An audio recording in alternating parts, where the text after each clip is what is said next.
segment is obviously very different, right? I mean, they are dealing with HNIs, high net worth individuals. Right. So the market segment is much, I mean, it's a very kind of a narrow market segment that they're targeting. But this segment that they target are people who have the propensity to buy NFTs or pretty much any of their products. And the reason for that being that it doesn't matter what the economic environment is, these people will continue to buy, right? I mean, it's always been the case, no matter what the economic situation is. So I'm not really surprised that we are seeing that the sale of that going up, especially when you look at the luxury brands. And for them, more than wanting to look at a monetizable gain in the future, the fact that they own an NFT, they value that, right? And they're willing to pay a price and a premium for it, right? So there's a sense of ownership, a sense of pride that I own an NFT of a large luxury brand, right. So that it kind of gives them also bragging rights that they do it. So I'm not really surprised because of that. But that segment is very, very small, Ruchi, in my view. Okay. So there's a lot of buzz around AI. What is the role of AI in NFTs? How beneficial will AI be for NFTs? I think AI will play a huge part, Ruchi, because the fact that today we are living in an era of hyper-personalization, right? So what will really differentiate one brand from the other is the ability to offer very personalized experience to their end customers, right? And today you can actually leverage the power of AI when you're going to deal with humongous amount of data.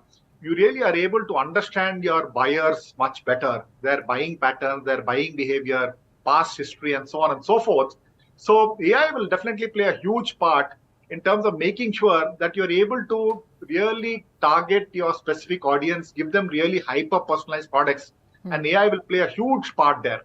That's one. Second thing is AI can also give you some sense in terms of what is likely to happen in the future. Based on past buying behavior, you would know what are the trends that might happen in the next 6 months, 1 year. And that will enable the NFT marketplaces to really kind of be ready to cater to that demand as and when it picks up, right? So AI definitely will play a big part, Ruchi. Right. So lastly, what future do you see for NFTs and which segment of NFTs will gain the most attraction in the coming future? So Ruchi, I think the NFT segment that will gain for sure would be, when you're building digital collectibles, especially art, music, especially in the media and entertainment side. I see that picking up as things improve.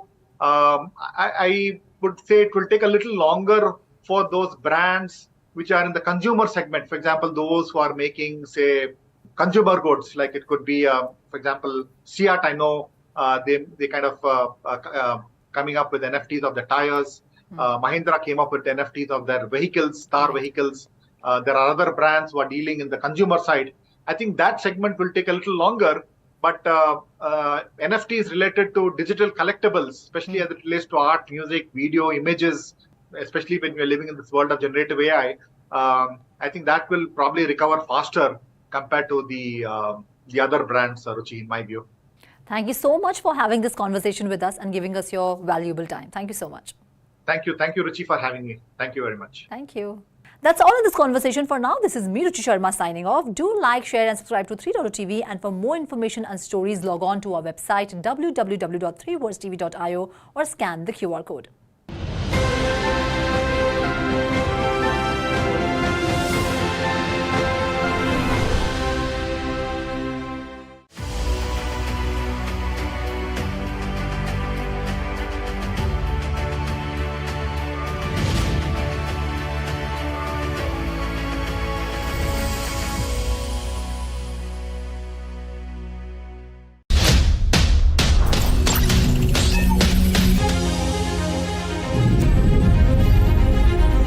With 3.TV, stay connected with the world of blockchain.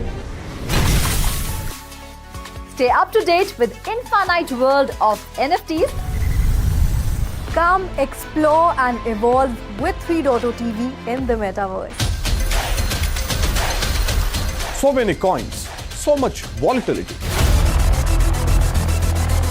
3.TV delivers the news that matters.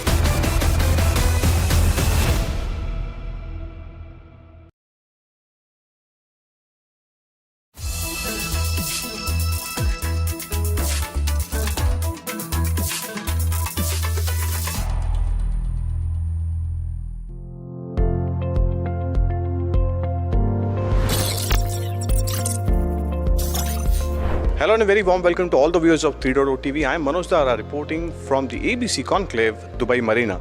And with me is a very special guest, Mr. Ahmad Mohammed, CEO and General Manager of His Highness Private Officer. Welcome on 3.0 TV. Hello, good morning.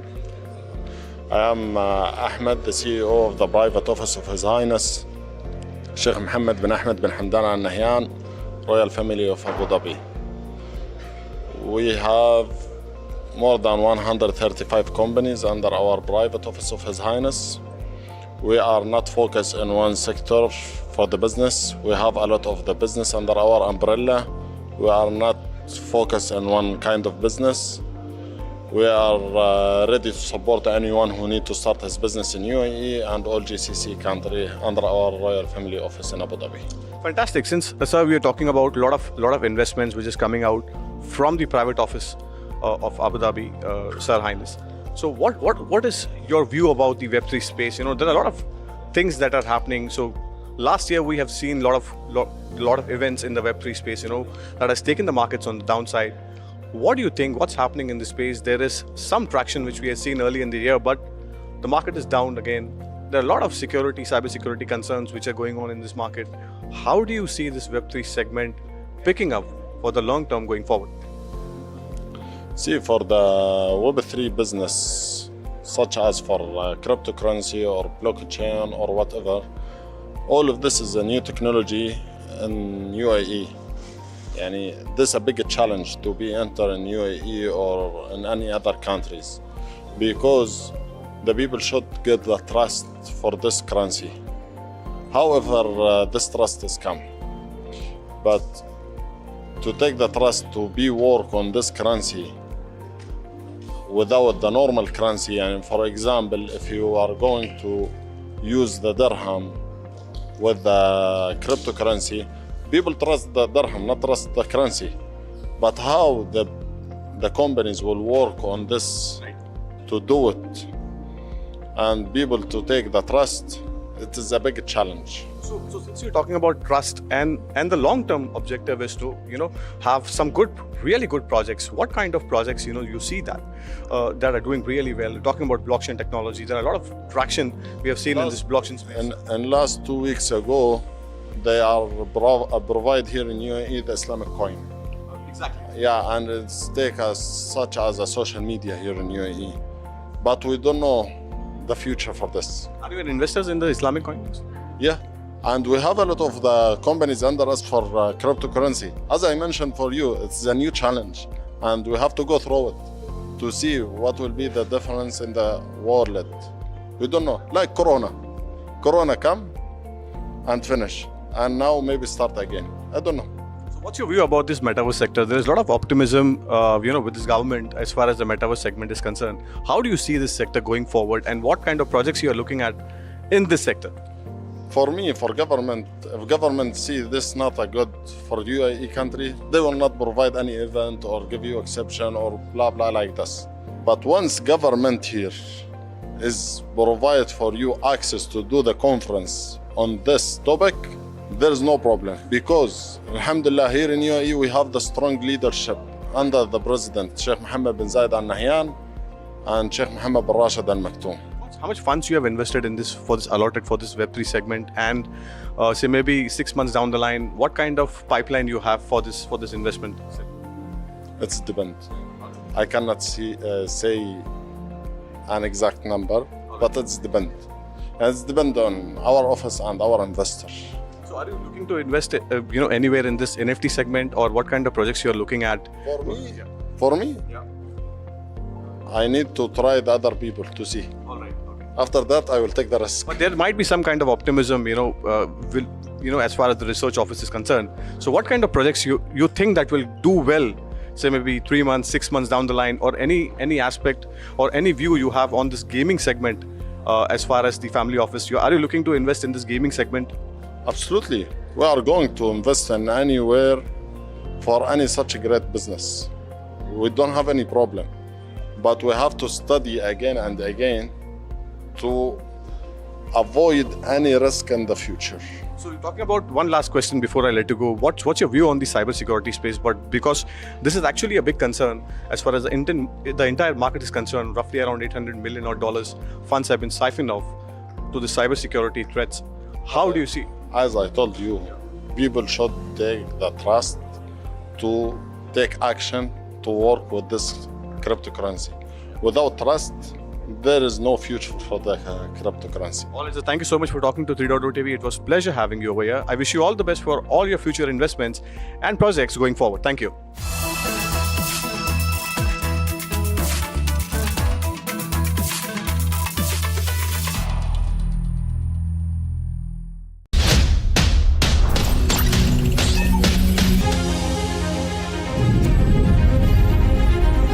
With 3.0 TV, stay connected with the world of blockchain. Stay up to date with infinite world of NFTs. Come explore and evolve with 3.0 TV in the metaverse. So many coins, so much volatility. 3.0 TV delivers the news that matters.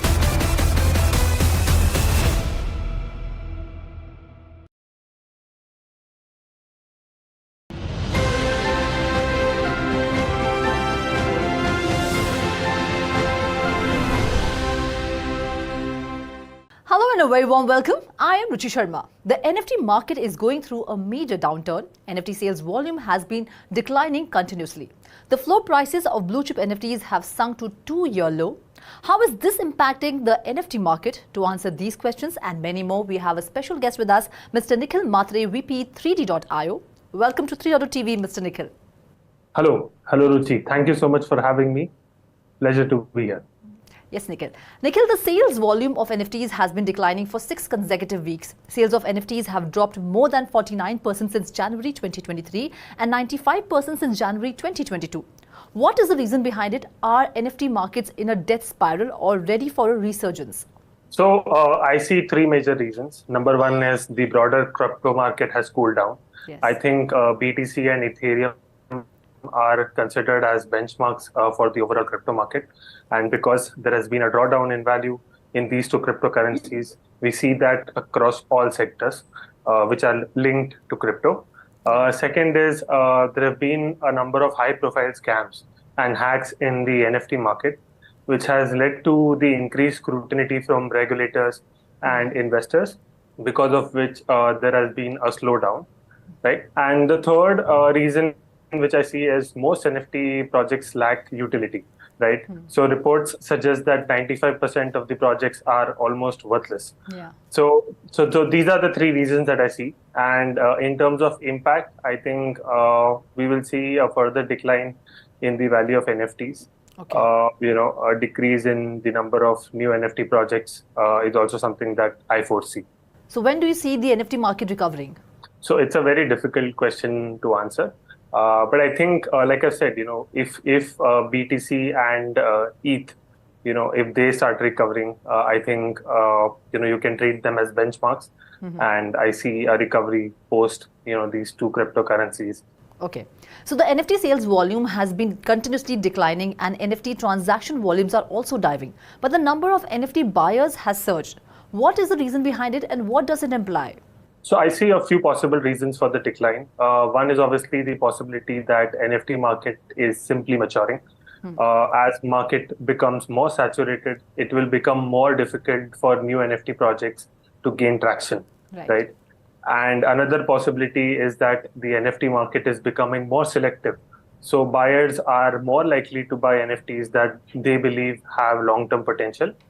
And the third reason is the surge in the number of NFT buyers is a very, very positive sign, as it increases the broader base of investors. But you can also attribute that to the decrease of the average NFT price. So people really are looking to buy cheap, right? Okay. So these are the 3 possible reasons, and the implications can be widespread. It can lead to the consolidation of the market. It can lead to a decline in the value of NFTs. And we might see fewer buyers who would be willing to pay those higher prices that we saw during the crypto bull run. Right? Okay. Yeah, right. Yeah. So NFT market has been really hit hard by the overall crypto market meltdown. GameStop has announced it will shut down in November. Founders of Rareo are exiting the company.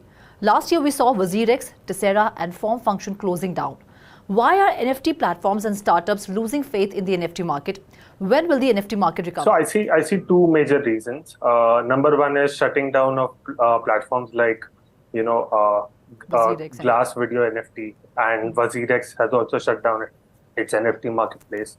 And then Form Function is also one more platform. Right? These things have contributed to the loss of faith in the investors. Right, and I think regulatory uncertainties, over competition, too many projects trying to solve the same problem, and shifting investor sentiment, is also one of the key reasons I feel. And the factors which might influence NFT market recovery would be obviously the timing of the NFT market recovery. That is very, very challenging to predict, like I've said. But it obviously depends on market stabilization. It depends on regulatory clarity, and also in the potential shift in the investor confidence. So Nikhil, what can NFT projects and NFT marketplaces do to find their lost glory? Yeah, so NFT projects must focus on two things. Obviously the utility, and the second is the community, right? Okay. NFT projects must focus on, retaining and attracting new users, and they must also focus on their roadmaps, right? And make sure that those roadmaps are met, because that is the only thing that would maintain trust and credibility within their communities. I've worked with so many projects, which actually give like a decent roadmap, and then they don't come through, right? NFT projects should also be transparent about their team. They should be transparent about their finances, their plans. I think this will create accountability, right? And this will create a culture of complete transparency. Right. And what should the NFT marketplaces do? So like I said, they should focus on utility and community. Okay, great. Right? Yeah. So there's another major issue in the NFT marketplace, and that is the creator royalty. OpenSea, LooksRare and X2Y2 have made royalties optional. Blur has also slashed the royalty percentage. Yuga Labs and Pudgy Penguins have decided not to trade new NFTs on these platforms. Since intellectual property like Yuga's BAYC and CryptoPunks heavily contribute to and fuel OpenSea's success, Yuga's 30-day volume is approximately 80% the size of OpenSea's. Without these IP franchises, what would these marketplaces do? Yes, so I think intellectual properties like Bored Ape and CryptoPunks, they significantly fuel OpenSea's success, right? Yuga's 30-day volume represents a substantial portion. Right. And with these iconic IP franchises, these marketplaces might face challenges in maintaining the same level of trading volume and user engagement. I believe Yuga and OpenSea should find a middle ground and try to work things out. In this effort, if they succeed with this effort, I think it would be beneficial for both parties. But most importantly, it would be highly advantageous for the entire ecosystem.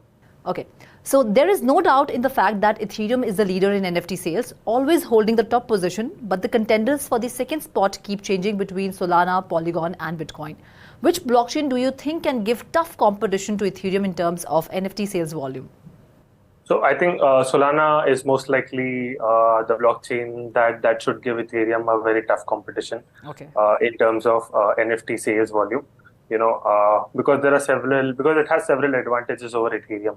Obviously, in terms of scalability, Solana can process thousands of transactions per second, whereas Ethereum can only do 15 to 45 transactions per second. Right. Lower fees. Solana can offer significantly lower fees when it comes to, in compared to Ethereum. And it is obviously very developer friendly, and they have a big community as well, right? So Solana, I think, will be a popular choice for NFT developers over time because it's easy to use and it has a large community of supporters. Okay, so when it comes to crypto transactions, Bitcoin is trusted the most. Do you think Bitcoin ordinals will ever be able to compete with Ethereum NFTs or give a tough competition? It's difficult. It's difficult because I think Ethereum happens to be the leader as of now, and I think this trend will continue. I don't think others, like especially Bitcoin, would be able to compete in this section. Okay, so why are big luxury brands, sports leagues, sports stars, and celebrities joining the NFT industry during this so-called NFT market meltdown? Yeah, so I think NFTs are a better way to engage with your fans, right? So NFTs offer a new and a very innovative way for big brands, sports leagues, celebrities, etc., to connect with their fans. Also, you can exclusive content and products can be provided to fans who own these NFTs, right? It can also generate newer revenue streams for all these creators. So I feel more luxury brands, sports leagues, and others will start building. Like I feel these guys are focusing on building as of now because it's like bear market, and they will benefit tremendously in the next bull run. So talking about the NFT gaming, what is the emerging NFT gaming market trend, and what is the future of NFT gaming? So I think two trends definitely would stand out. Number one is metaverse gaming. Okay. There's a big use case for this. Second is play to earn games. Imagine you are a gamer. You do what you basically play games and you earn cryptocurrencies, right? This is like a dream come true sort of a scenario. So these are two trends which I see would definitely evolve, and we will have more ownership and control. Gamers will have more ownership and control, and I think NFT gamers will also will own their in-game assets. Okay. Overall, I think the future of NFT gaming is very promising. The technology has the potential to revolutionize the gaming industry. So, Nikhil, there is a lot of buzz around AI. What is the role of AI in NFTs? How beneficial will AI be for NFTs? Definitely in content creation. So you have incredible tools, which allow you to generate like a huge amount of content in a very short span. You can definitely verify and authenticate your NFTs in a better way. Third would be marketplace optimization. It is just a very AI can optimize for you. AI can also assist in monitoring and enforcing copyrights and intellectual property rights for NFT creators, right? And in terms of benefits, obviously your creativity as a creator would increase. Secondly, it can help you in innovating faster. So these are some of the use cases that I see. Right. So Nikhil, lastly, what future do you see for NFTs, and which segment of NFTs will gain the most attraction in the coming future? I see a very, very bright future for NFTs, and NFTs have the potential to revolutionize the way we interact and monetize digital content, right? My top picks would be gaming. NFTs definitely represent ownership. Like I said, in-game items, characters, weapons, etc., land. You can own these things using NFTs. Art and collectibles, NFTs could be used to represent ownership of digital art, collectibles, and other creative works. Music is another industry, entertainment, right? So NFTs can also be used to distribute music and other entertainment content. This will allow us to bypass the traditional intermediaries, such as record labels, streaming services, etc. And metaverse, I think, will be one more where NFTs could be used to represent ownership of virtual assets in the metaverse, land, buildings, and other items. Right. So of course there will be some challenges that we'll have to address. But I think NFTs will reach their full potential in years to come. Thank you so much, Nikhil, for having this conversation with us and for giving us your valuable time. Thank you so much. Thank you. That's all in the special segment for now. This is me, Ruchi Sharma, signing off. Do like, share and subscribe to 3.2TV, and for more information and stories, log on to our website www.3watchtv.io or scan the QR code.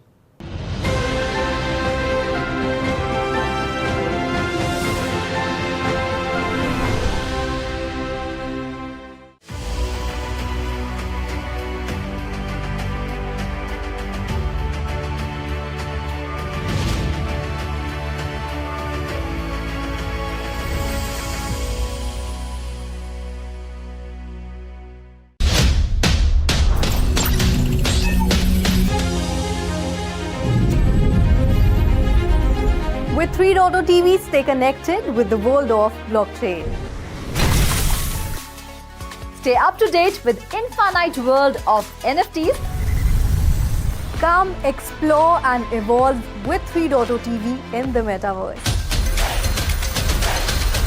So many coins, so much volatility. 3.0 TV delivers the news that matters.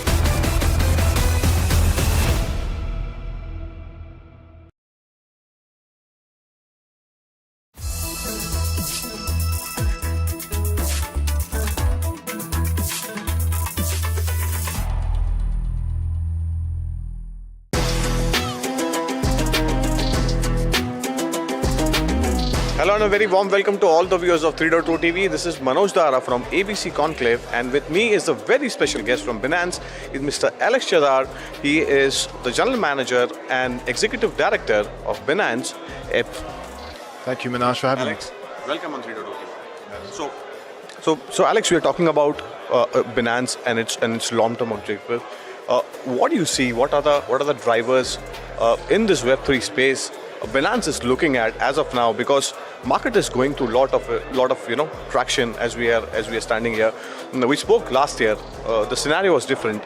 Binance has seen a lot of changes. Be it situation in the US or maybe the stablecoin scenario. How is this Binance in Dubai being treated in the Web3 space? So we're being treated fantastically here. We're given an opportunity by the government here. They have produced a virtual asset regulator, so it's specifically just for virtual assets. We've got a fantastic set of rule books, and we've got now a path forward to build. Now, having that regulatory certainty gives us confidence to build in the region. It gives us the certainty to understand where the rules of engagement are. It builds on a public framework in order for consumer protection. User focus is a big thing for us in Binance. And so we're building for the future. The stability and the clarity is paramount for the growth of the business. It helps with the ecosystem here. We've brought ourselves here, and we've brought lots of players here. So it's a fantastic place for us to flourish. So Alex, you spoke about consumer protection. I just wanted you to elaborate more on that.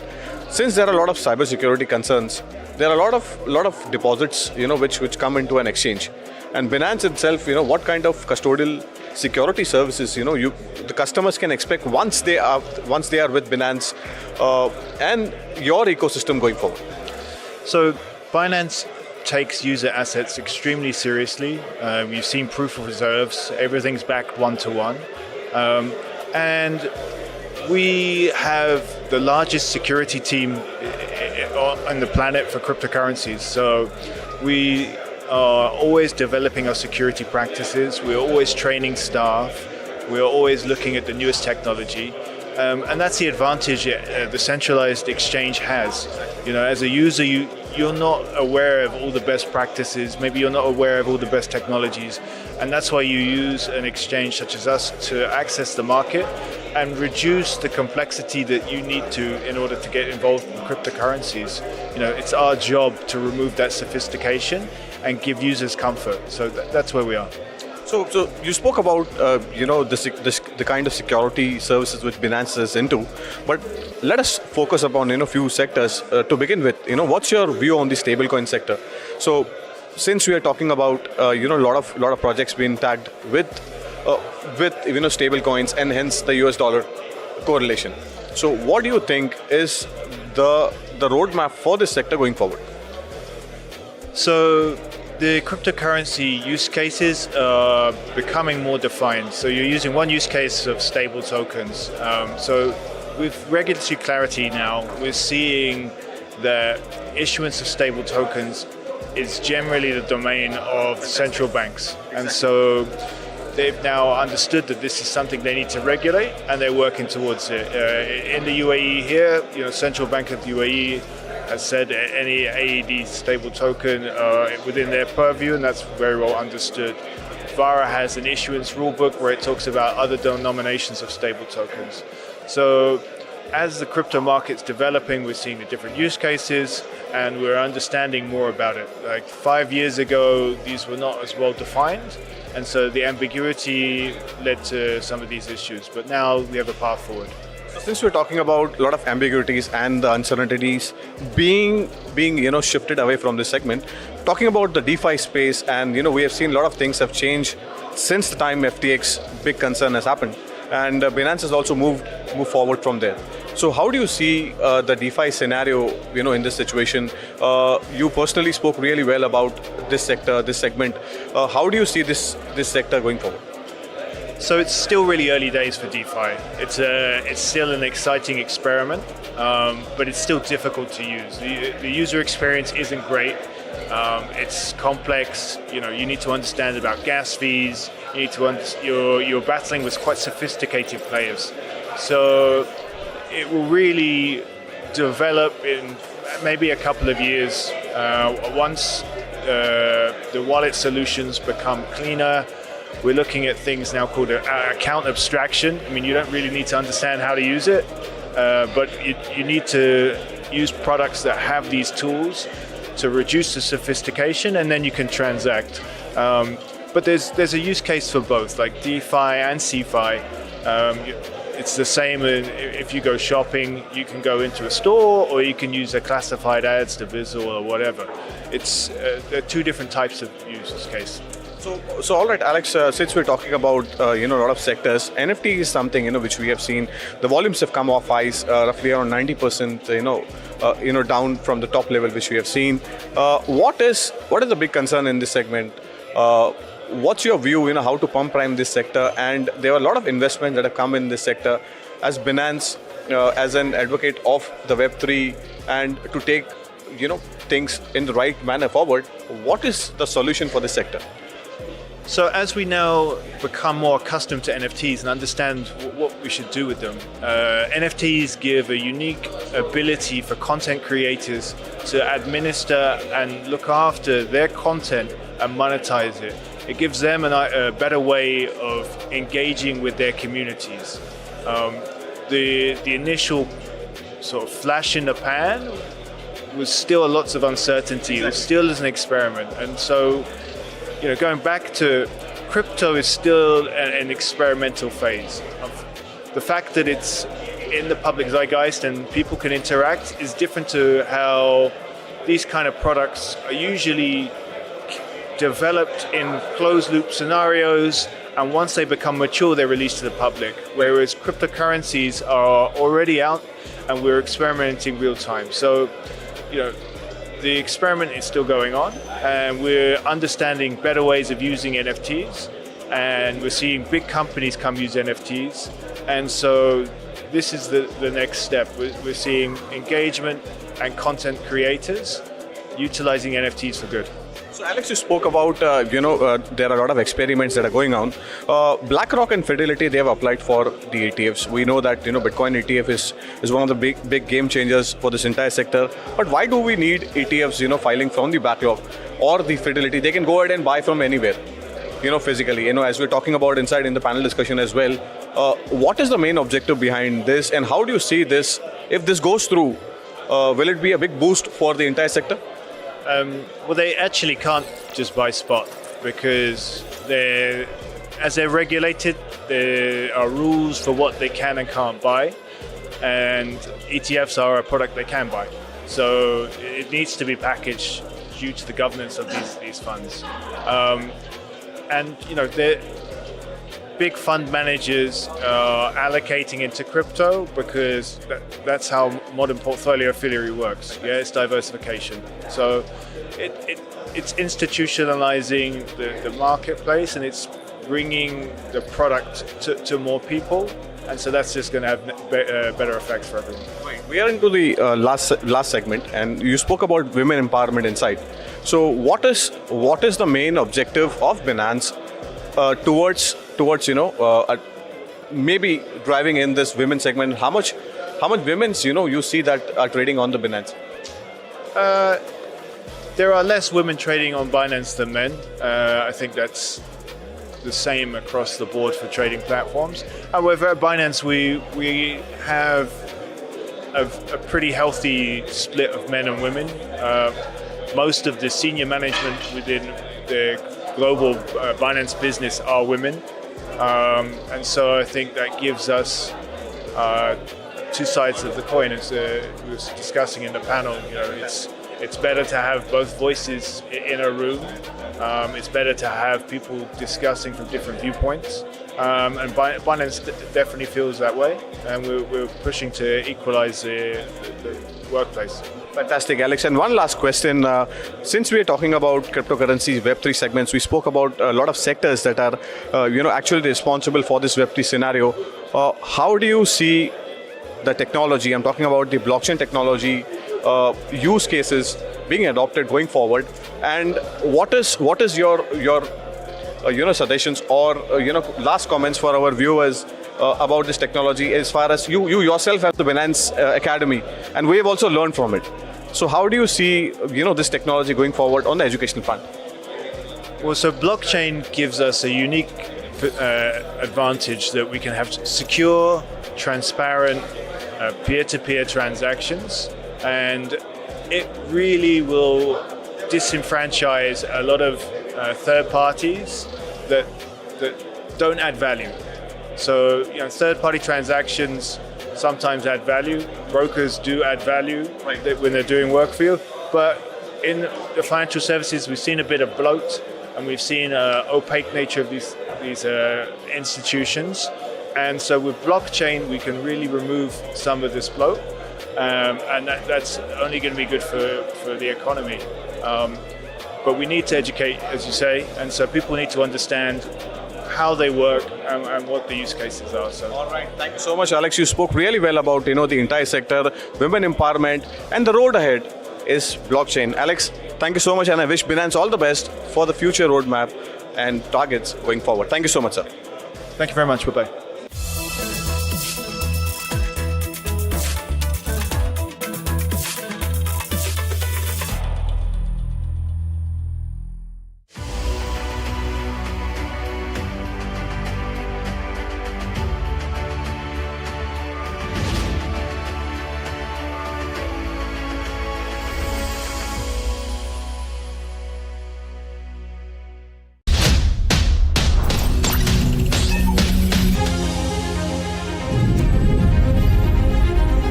With 3.0 TV, stay connected with the world of blockchain.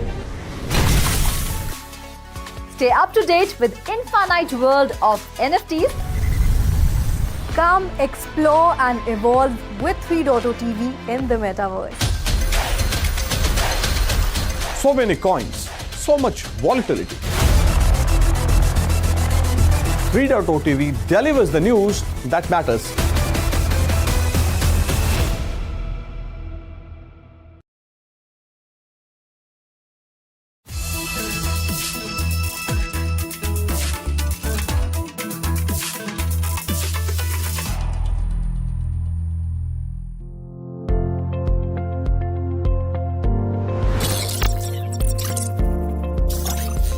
Hello and a very warm welcome. I'm Ruchi Sharma and we are here at the ABC Conclave 2023 in Dubai, and I have with me a very special guest, Mr. Jake Selzer, CEO and co-founder of Amethyst Tokenized Asset Platform. Welcome to 3.0 TV, Jake. Thank you so much for having me. It's an absolute pleasure to be here.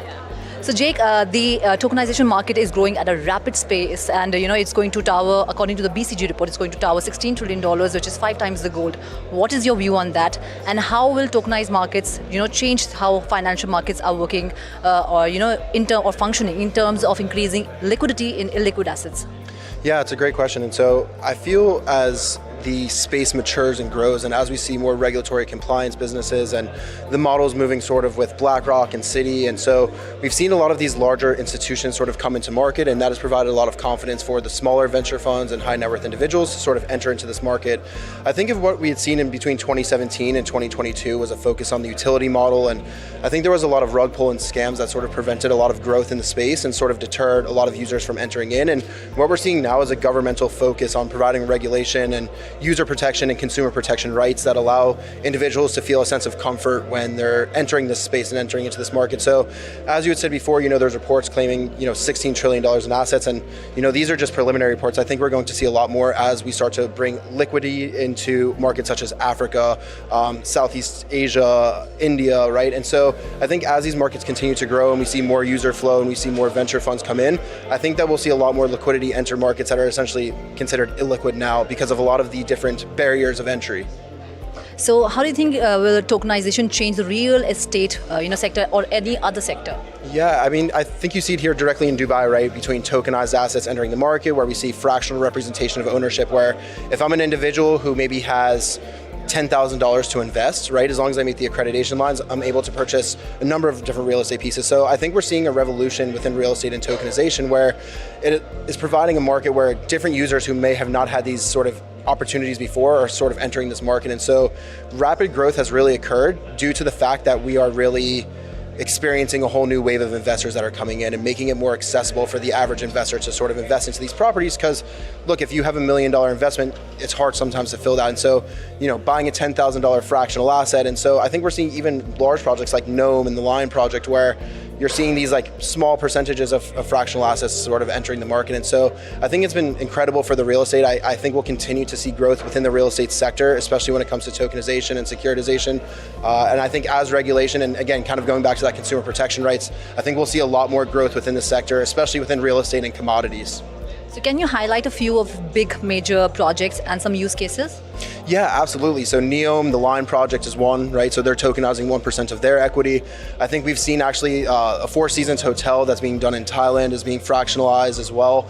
So I think you're seeing a lot of major corporations such as like Hilton and Four Seasons and different projects. And I think even smaller sort of things like Ahmad now is currently in discussions here in Dubai about fractionalizing some of their real estate. And so I think you're seeing new growth opportunities within larger companies who sort of see and recognize this model as something they understand and sort of moving into the space. And so I think for when we talk about growth and when we talk about certain projects, right, there's a larger sort of play at hand here, which is as these sort of large institutions and large investors come, there's a sense of confidence that come and trickles down. And so I think as we continue to see this growth, I think it'll continue to explode. By 2050, they say fractional will make up around 10% of the total market within the Gulf and Southeast Asia. So I think we're seeing explosive growth sort of globally and in areas where investments are a little bit maybe harder to come by than say the US or Canada. So I think this is providing, kind of going back to what you were saying before, in terms of adding liquidity to sort of essentially illiquid markets. And so I think we've seen the growth between Thailand and Malaysia. You're sort of seeing this tokenization growth, and I mean prices have skyrocketed, right? And so it's been great for the investors because they've been fantastic investments. They're safe, you know at the end of the day you hold these hard assets. And so I think it's really been honestly quite revolutionary for what we're doing here in the tokenized space. So what kind of regulations do you think this space needs? And the BIS and the World Bank, they want more and more countries to come together and form a consensus on standard regularization. What are your views on that? I think without government involvement, we will continue to sort of see a lack of accountability. So without this accountability, the growth will be intensely difficult to sort of come by. And so I think without a certain set of government regulation, and now we don't want overreach, right? Because when there's too much regulation, it kind of inhibits growth. And so I think we need to find that perfect sort of middle ground. And I think we've seen a lot of that kind of going toward like central bank digital currencies, like we've seen with China with ECNY. And so I think that there's a lot that's sort of happening on state levels and federal levels that are kind of aiding to the growth of what we're seeing on a very sort of macro and micro level, right? So I think as we continue to sort of move forward into these regulatory approvals and as we continue to sort of grow within the space along with governments and not sort of against the governments, I think that we're going to see a lot more of explosive growth, and I think we'll see a lot more mainstream acceptance. So there's also a debate between, Dubai, Hong Kong and Singapore to become the Web3 hub. Your views on that? Oh, well, I might be a little bit biased. I think Dubai is the leader, but I think what we've seen in Hong Kong, especially with Hong Kong FinTech Week coming up in November, I think we've seen a lot of government acceptance in Hong Kong and sort of an approach that has really been sort of comforting to a lot of founders like myself, and so we feel a certain level of acceptance sort of kind of interacting with these different state levels. But I think here in Dubai, it's just a matter of time before they sort of step up. And quite honestly as well, I think you're seeing it in KSA, like Kingdom of Saudi Arabia. They've had explosive growth in the last 3 years. And so, I mean, obviously MBS has done a terrific job, but I think as we continue to see governments becoming involved on a very major level, I think we'll see a lot more growth in the space. And so I actually have a different answer. I actually happen to think Saudi Arabia will take the center stage. But yeah, that's my personal view, and I look forward to all of them becoming part of the topic and conversation. So That's great. So lastly, your message to the Gen Z, who's planning to enter into this space and who want to make their career in this and earn a decent living. I think find something you're passionate about. When you wake up every day and love what you do, it doesn't quite feel like work. So find your place.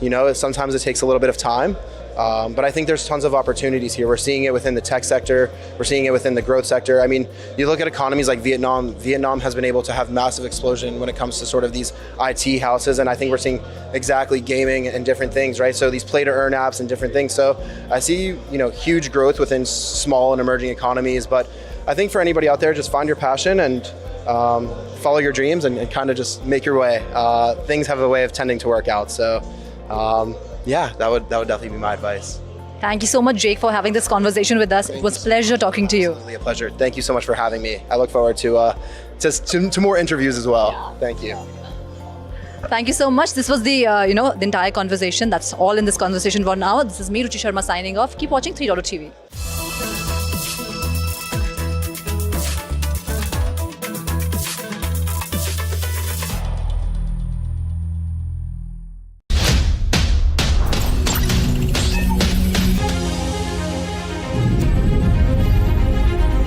With 3 TV, stay connected with the world of blockchain. Stay up to date with infinite world of NFTs. Come explore and evolve with 3 TV in the metaverse. So many coins, so much volatility. 3 TV delivers the news that matters.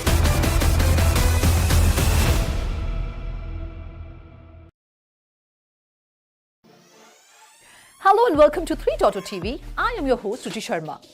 Last Sunday, October 29th, Qatar went ahead to announce one of the biggest digital asset initiatives in the country and the GCC region, the Qatar Innovation Dome for Digital Assets. It will develop tokenization platforms and ecosystems for everything that has value, whether tangible assets or intangible assets, including real estate assets, securities, sukuk, bonds and others in the future utilizing DLT, blockchain and smart contracts. Interesting update, isn't it? Not too long ago, industry observers held negative views on tokenization. For instance, Franklin Templeton CEO said tokenization is securitization done on steroids.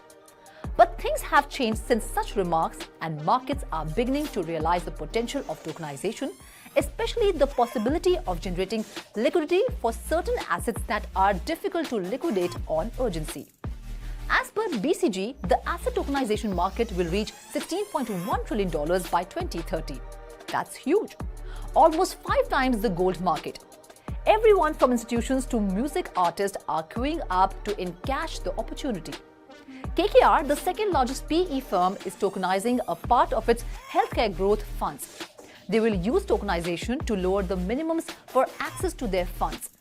Franklin Templeton, the asset manager, has tokenized its money market fund, the Franklin On-Chain US Government Money Fund. Now let's try and understand the interesting aspect of tokenization, the regulatory aspect. Regulators in Singapore, Japan, the UK and Switzerland have revealed their plans of asset tokenization tests for fixed income, foreign exchange and asset management products.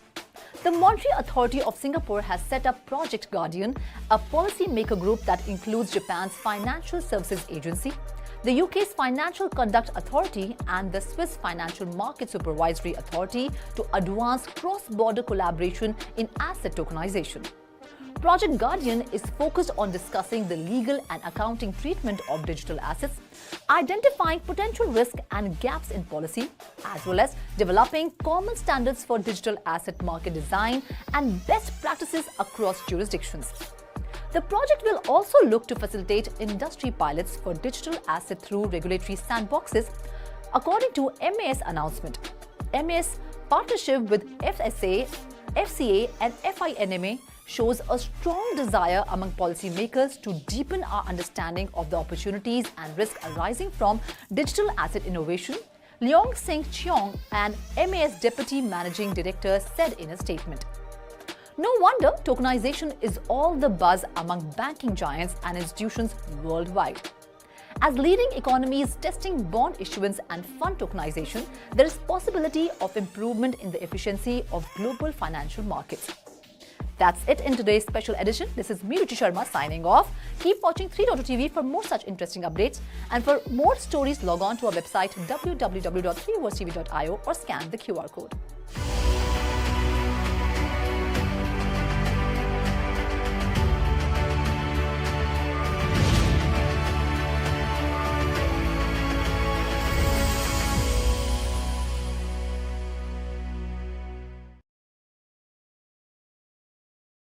Hello and welcome to 3.2 TV. I'm your host Roshni Shingre. Club Mahindra has launched its first ever limited edition series of NFTs, offering the unique opportunity to discover India through digital art.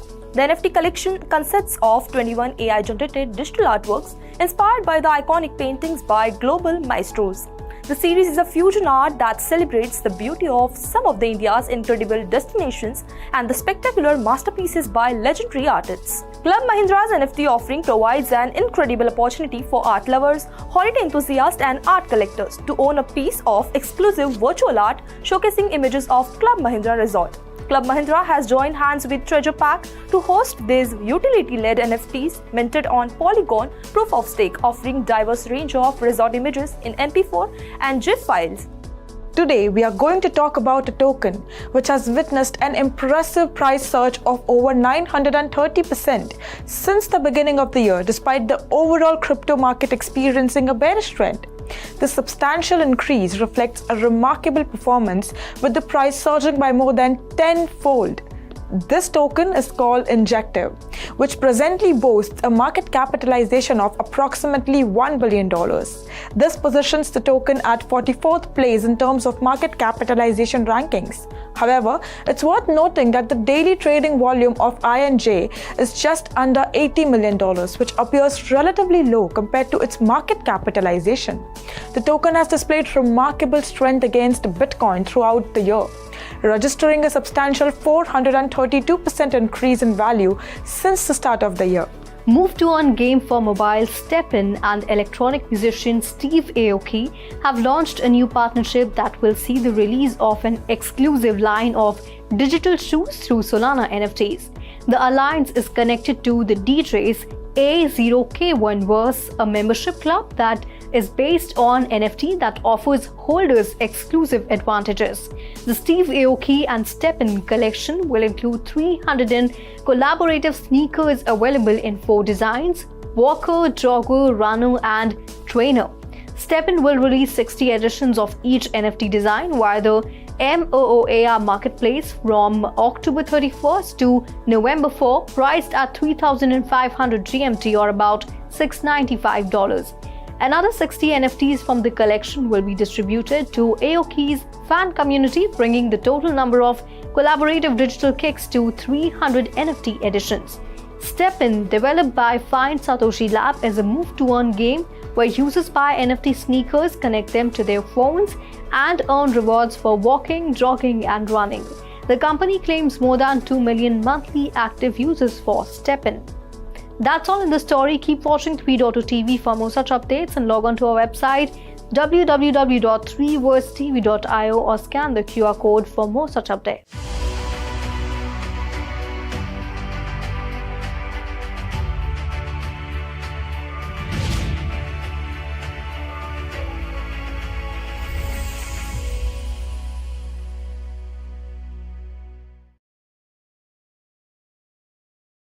Rider Ripps और Jeremy के साथ court case में Yuga Labs को मिली जीत। NFTs दिलाएंगे yacht parties का access. World के टॉप सीईओज के बीच छिड़ा कंपटीशन।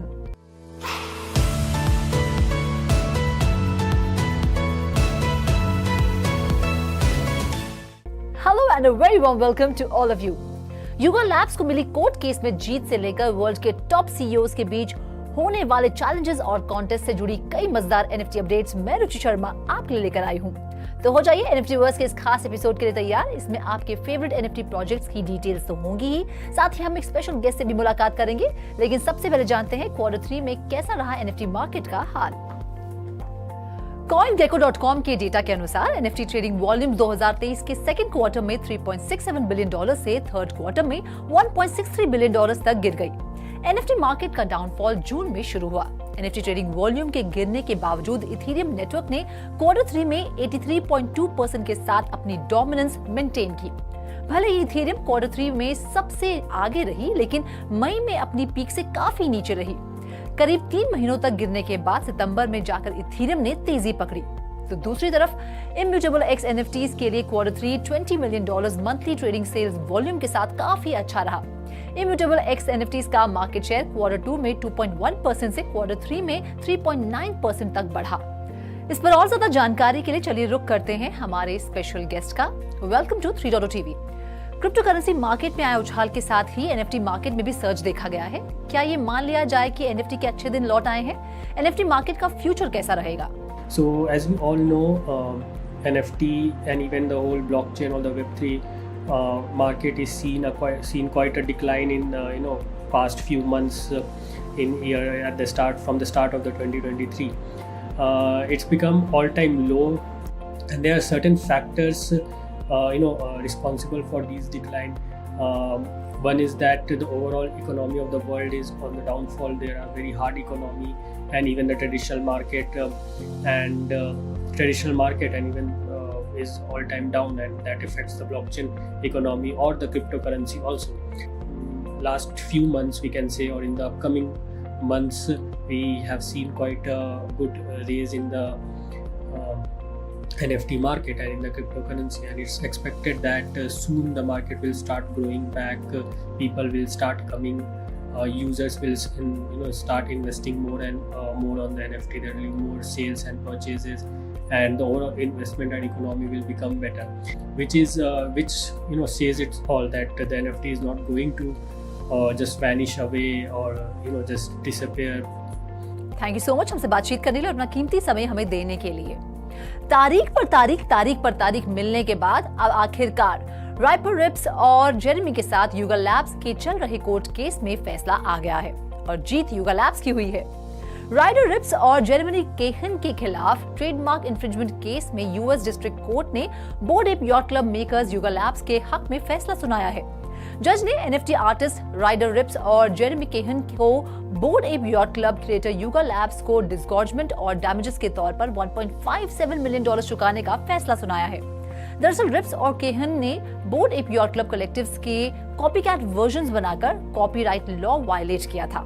डिफेंडेंट्स का दावा था कि युगा लैब्स के BAYC ट्रेडमार्क को उन्होंने सटायर और पैरोडी के तौर पर इस्तेमाल किया था, लेकिन कोर्ट ने उनके इस दावे को खारिज करते हुए फैसला सुनाया कि रिप्स और केहन को सभी फेक एनएफटीज की सेल्स और मार्केटिंग रोकनी होगी, जुर्माना भरना होगा और अपने नकली एप्स के स्मार्ट कॉन्ट्रैक्ट्स को ट्रांसफर करना होगा और कनेक्टेड इंटरनेट एसेट्स को रिनाउंस करना होगा।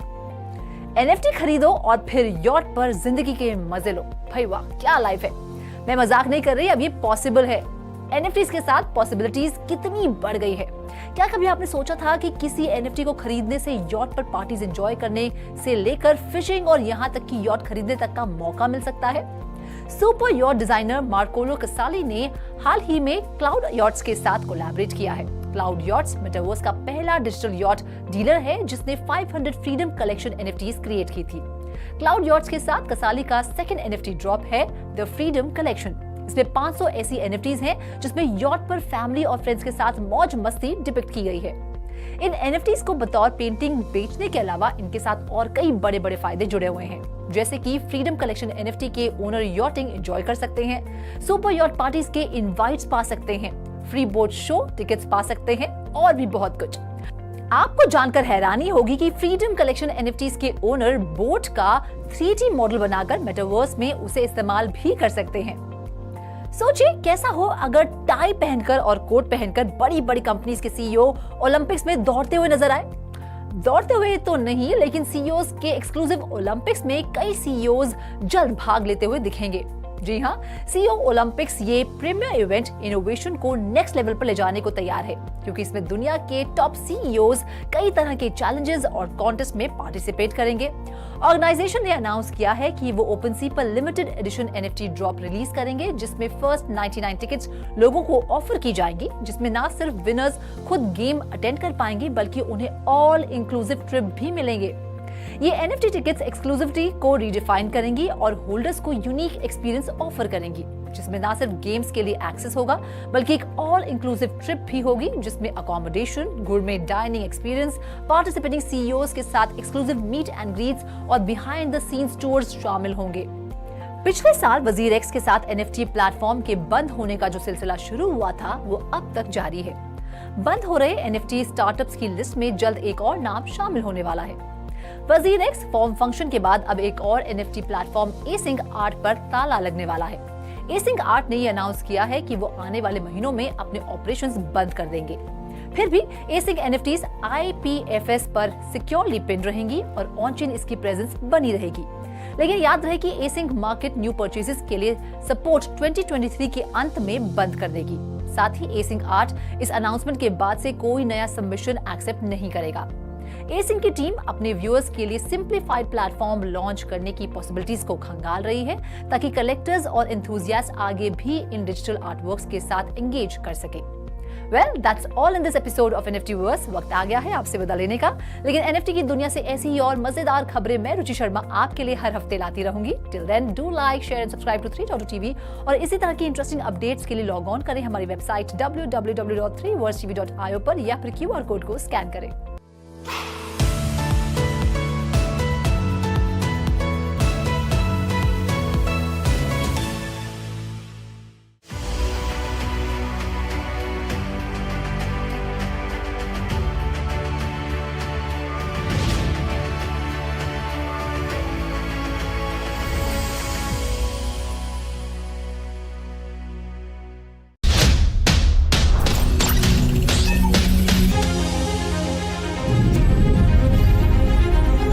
With 3.2TV, stay connected with the world of blockchain. Stay up to date with infinite world of NFTs. Come explore and evolve with 3.2TV in the metaverse. So many coins, so much volatility. 3.2TV delivers the news that matters.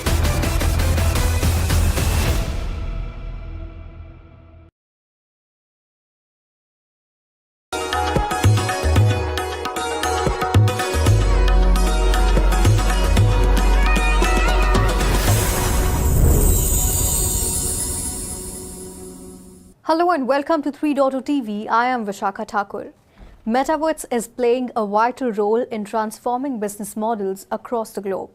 A report from Daprida shows that in the first half of 2023, Metaverse projects attracted investment from venture capital firms totaling $707 million, representing 44% of all Web3 investments. Also, Metaverse gaming tokens of Gala Games, Axie Infinity, Sandbox and Decentraland have experienced a surge and significant growth recently.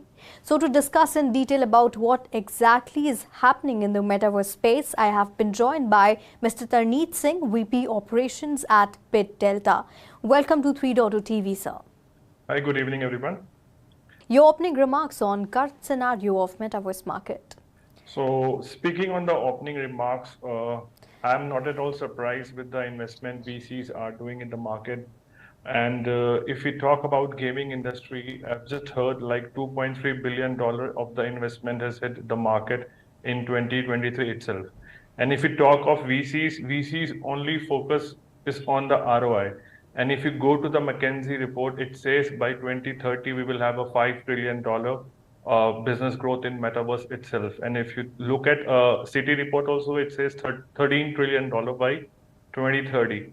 So definitely, it's a good sign people and VCs are investing, and big brands like McKinsey and Citi are focusing on the ROI. So altogether, we are seeing a $5 trillion market. Okay, so Metaverse gaming tokens of Gala Games, Axie Infinity, Sandbox and Decentraland have experienced a surge and significant growth recently, with some token prices gaining as much as 16%. So according to you, what are the reasons behind investor interest into these tokens, and will the price continue to soar? See, you need to understand, like, Metaverse is the battlefield, and in the battlefield you have few players like AI, gaming and NFT. So AI helps and integrates a faster user-based experience for Metaverse. Gaming is a core product of a Metaverse. And if you talk about NFTs, we have seen it has been shaded down. But now investments coming in AI, coming in gaming and NFTs picking up. So all these three elements will come directly to the Metaverse only. And you will definitely see big coins of Metaverse with high market value like Sand, Mana, AXS, Alice, RNDR. This all will play a vital role, and I am not surprised at all if you see the scenarios. So what is your take on crypto markets? Spot BTC ETF have created a lot of optimism in the market, and we have seen a remarkable jump in the price of Bitcoin. So do you feel the scenarios have turned favorable for virtual currencies, and do you think the optimism will drive future growth? See, we have talked this on our previous interviews also. What gold ETF did to gold, the similar sequences you will see what Bitcoin ETF will do to Bitcoin. And if we are seeing big players like BlackRock, Vanguard coming into the market, and they are preparing big time for the ETFs. And if you go by the data, like I was hearing, like from 2021, there has been no terminal price calculated of Bitcoin, and recently the terminal price of Bitcoin has been calculated, and we are seeing price soaring of close to $111,000 or $1,400 around. So the terminal prices are high. The big funds are coming in. So the story of ETF gold is with us. So definitely we are going on a similar path. All right. So Diwali is around the corner. On that note, can you please highlight some important developments or some trends in the Web3 space? I would like to wish my viewers a very happy and prosperous Diwali, and make this Diwali and try to buy this laddu color Bitcoin that looks like a wow. And we wish again everyone a happy Diwali. Virat Kohli, the king of cricket, has done his 49 centuries. And if you talk about Web3, the king is always Bitcoin. I have always maintained it is the only decentralized coin, and the future is decentralized. The future is Web3. And if you talk about Web3, the king is Bitcoin. And yes, money, if you talk on gaming, if you talk of other projects, everything is being binded around Web3. People have started to understood why decentralization is so important. So the scenarios are good. Yes, if you want to start investment, you can start investment slowly in the market, and the future is bright for the Web3, for the Metaverse, and for the cryptocurrencies. All right. Thank you so much for being on 3.0 TV and sharing your views and knowledge with our viewers. It was really great having you on the show. Thank you. Thank you for inviting me. Thank you. So this was Mr. Tarneet Singh, VP Operations at BitDelta. He shared insights on the current scenario of Metaverse market and what lies in the future. Keep watching 3.0 TV. Do not forget to like, share and subscribe to our channel. And for updates related to Web3, please log on to our website www.3versetv.io or scan the QR code. This is Vishakha Thakur signing off.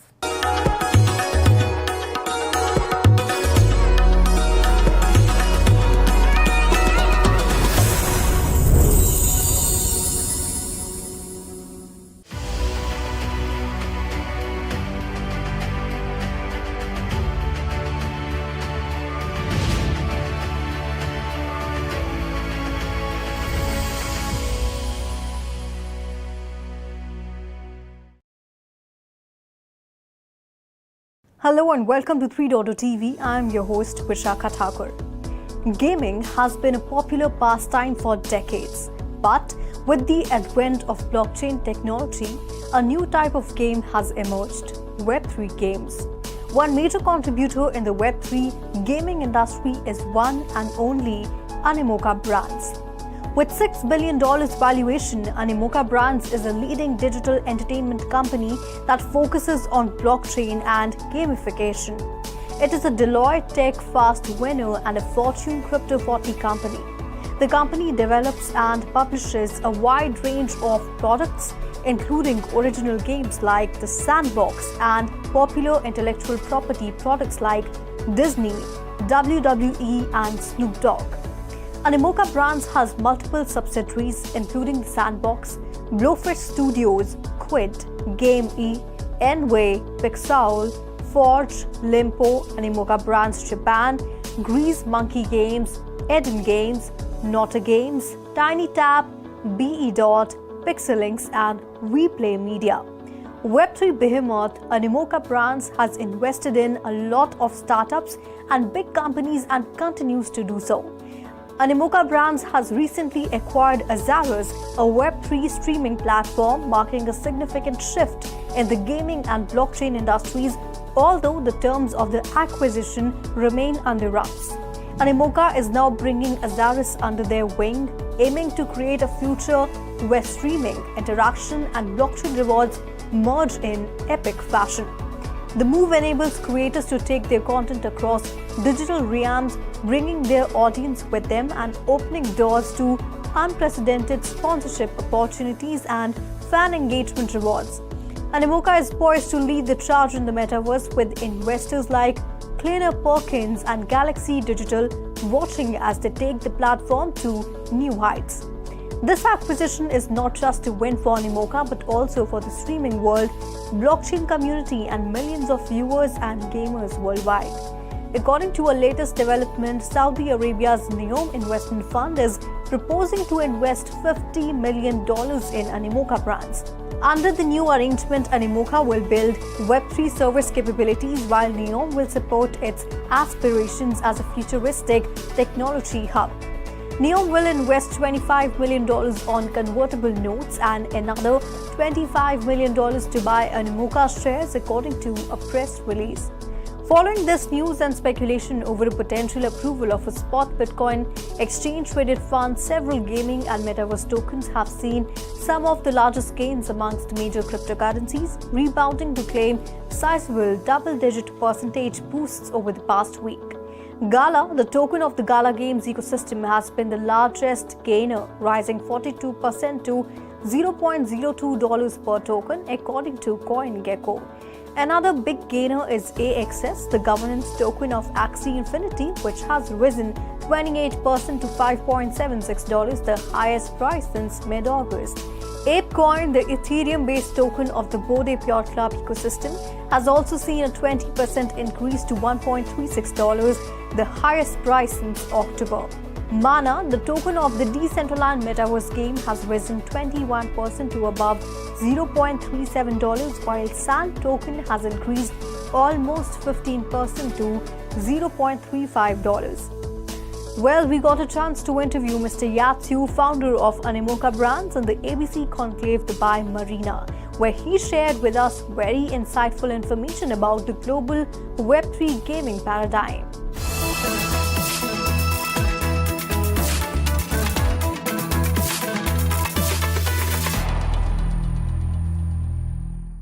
A lot of funds have been flowing in the Web3 gaming sector, and Asia represents the leading continent in parallel with the high interest in gaming and blockchain. According to a recent report, Asia is home to 1.7 billion video game enthusiasts, accounting for 55% of the global gaming market. Also, Asia is a driving force, generating more than half of global gaming-related revenues.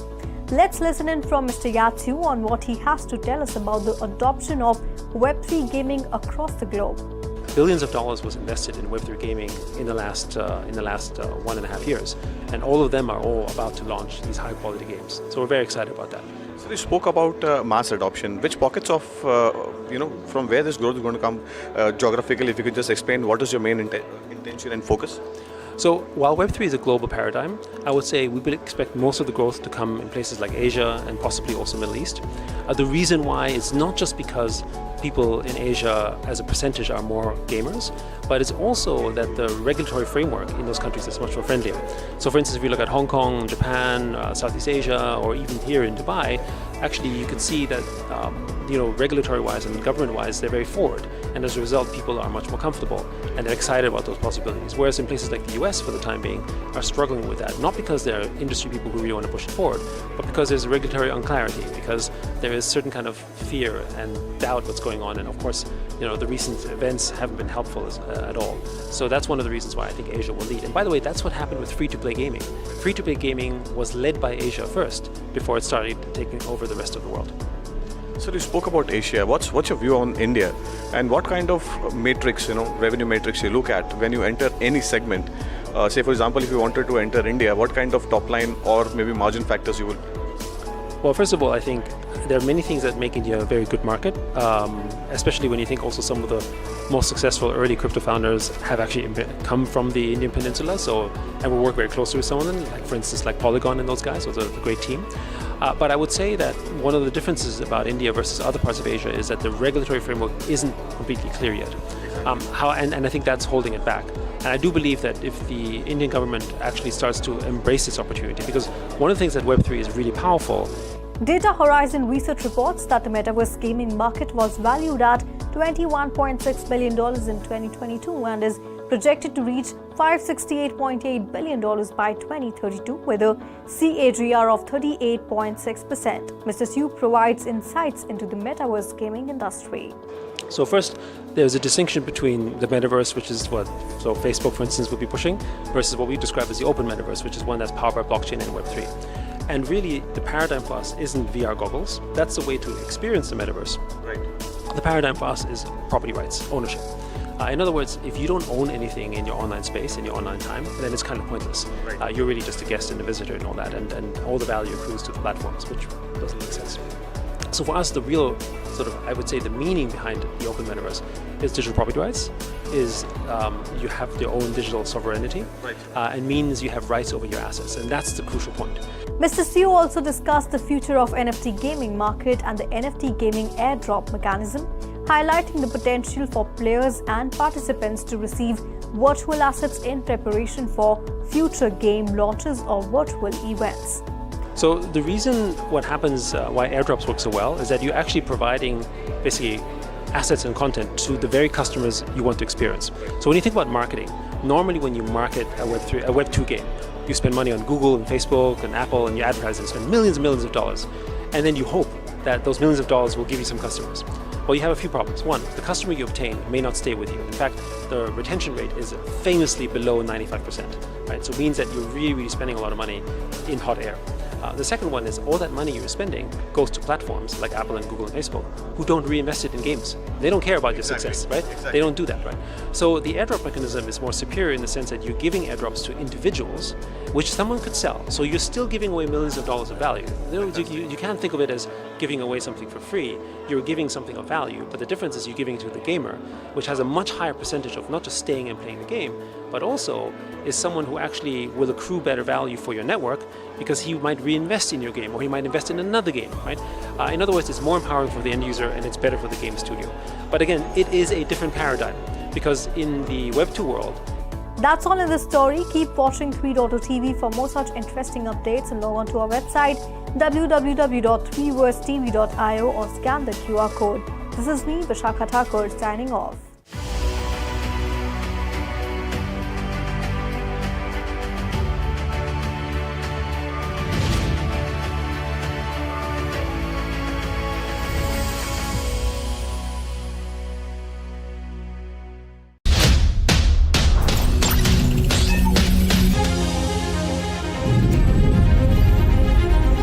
With 3.0 TV, stay connected with the world of blockchain. Stay up to date with infinite world of NFTs. Come explore and evolve with 3.0 TV in the metaverse. So many coins, so much volatility. 3.0 TV delivers the news that matters.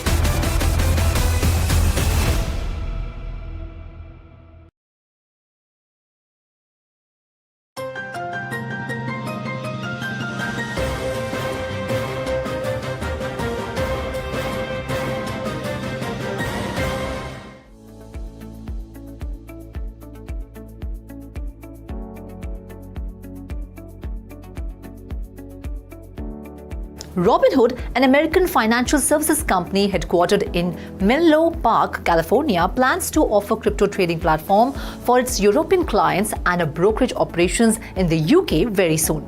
With an experienced team in place, we will soon launch brokerage operations in the UK, Robinhood said in its third quarter earnings statement on Tuesday. As another step in global expansion, we are also planning to launch crypto trading in the European Union following our UK launch, the firm added.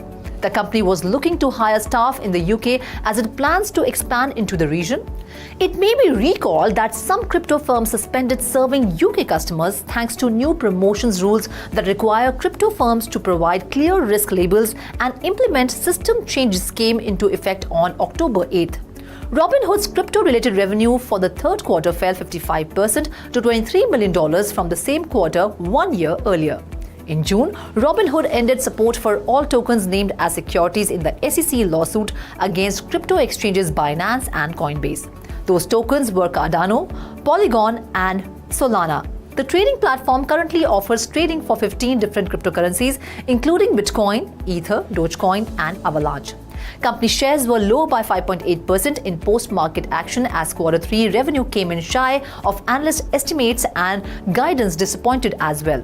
For the year, HOOD is higher by about 18% versus the S&P 500's 14% advance. Binance, the largest cryptocurrency exchange, has introduced a Web3 wallet that can be used to interact with the decentralized finance ecosystem. This new product, which will work across 30 blockchain networks, was announced at the Binance Blockchain Week conference in Istanbul. Web3 wallets represent more than storing digital assets. They are an integral part of the Web3 framework, empowering individuals with the ability for self-sovereign finance, Binance CEO CZ said. Web3 Wallet will compete with MetaMask and Trust Wallet. The latter was acquired by Binance in 2018. Binance listed a futures market for Trust Wallet's native token, TWT, earlier this week. Other competing centralized exchanges such as Coinbase and OKX also have Web3 wallets. Users can create a wallet through Binance's mobile app. It also has the ability to serve as the venue for DeFi activities like staking, lending, and borrowing. It is currently unclear whether users will have to complete a Know Your Customer procedure to create a wallet. There are dangers of Web3 wallets, though. They are a common target for hackers and exploiters. Once a private key is obtained by a hacker, all funds can be irreversibly drained. Binance hopes to guard the Web3 wallet through multi-party computation, also known as MPC, which removes the need for users to memorize seed phrases without compromising the benefits of security and self-custody. MPC involves a private key being broken up into 3 parts called key shares, with 2 of the 3 key shares being controlled by the wallet owner. Ultimately, our priority is to ensure users can explore Web3 with us within a user-friendly and protected environment, CZ added. Ripple has engaged digital payments fintech company On Afrique to expand remittance capabilities in Africa and across its borders with various Gulf nations and the UK and Australia. As we know, Ripple is a cryptocurrency-based money transfer and payments network launched in 2012. 3 new blockchain-based payments corridors will open between On Afrique users in Africa and customers on PayAngel in the UK, People in the Gulf Cooperation Council, and Zazi Transfer in Australia, according to an announcement Wednesday at Swell Ripple's annual conference in Dubai. On Afrique is a major payment player in Africa that serves 400 million mobile wallets, said Monica Long, president at Ripple, in an interview. We are excited about this because it also contributes to Ripple payment being able to cover 90% of FX markets.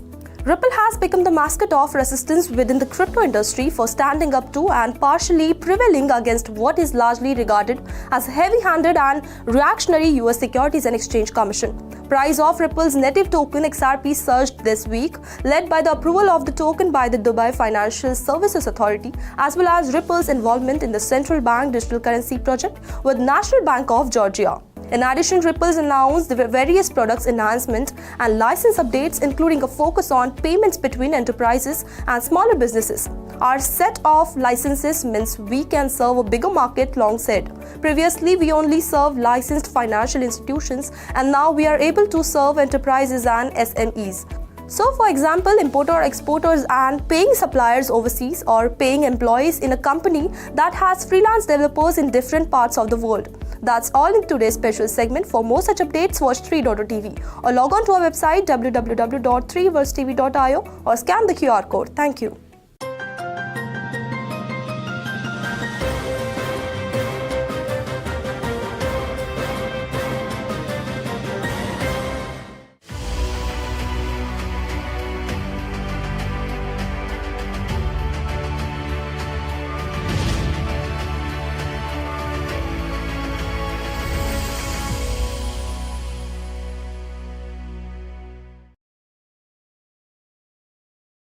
Wow, these celebrity Halloween costumes are crazy.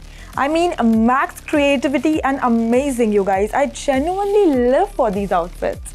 Spooky season has seen some of our favorite faces share how they have dressed up for the slew of parties across Halloween week. And today, we will be telling you a list of games that gives Halloween spooky vibes. So gamers, are you game for the treat?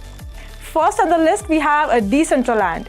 Decentraland, renowned for its creativity, has launched a haunting treasure hunt organized by Dapcraft this Halloween. From October 27th to 31st, Halloween AI Treasure Hunt 23 transformed the Decentraland metaverse into a haunted wonderland, inviting users to interact, explore, and participate in AI-generated quests for spooky surprises. Halloween AI Treasure Hunt 23 was a thrilling event featuring haunted house tours, daily quests, and exclusive rewards. Participants had to collect virtual candies to access mysterious treats in the spooky shop. The event also featured AI-controlled Halloween-themed activities, encouraging participants to embrace this technological revolution. Participants dressed up as their favorite Halloween characters and explored the virtual world in spooky disguises. Whether a seasoned metaverse explorer or a newcomer, this event offered something for everyone to enjoy during the spectacular festivities.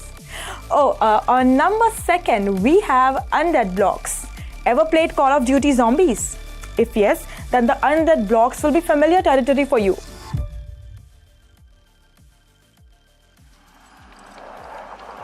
January 30th, 2027. I am sending this message. Your hope.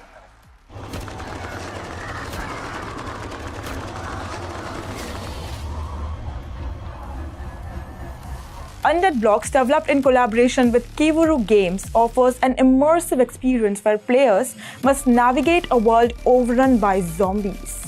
Players can earn and trade in-game assets on the blockchain, earning ZBUX, a native token within the ecosystem. This token can be sold on open market or used to buy in-game NFT weapons and items. Players can team up with friends to take on the endless hordes, providing a fun social element and helping more timid recruits handle the horrors. The game runs on Immutable X, an Ethereum Layer 2 scaling solution designed for glasses, transactions, and an unmatched blockchain game experience. On number 3, we have Aria. Leave the zombie hordes behind for a second and walk the haunting corridors of an abandoned Thai hospital with Aria.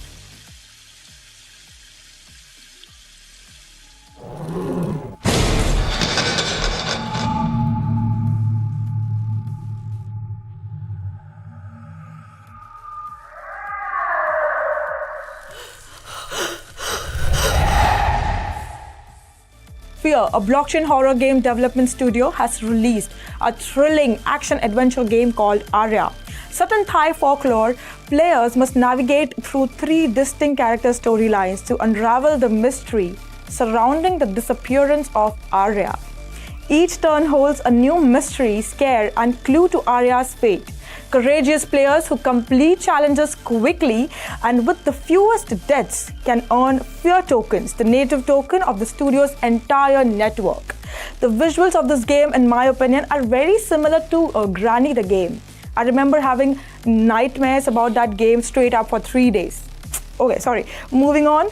On number 4, we have The Red Village.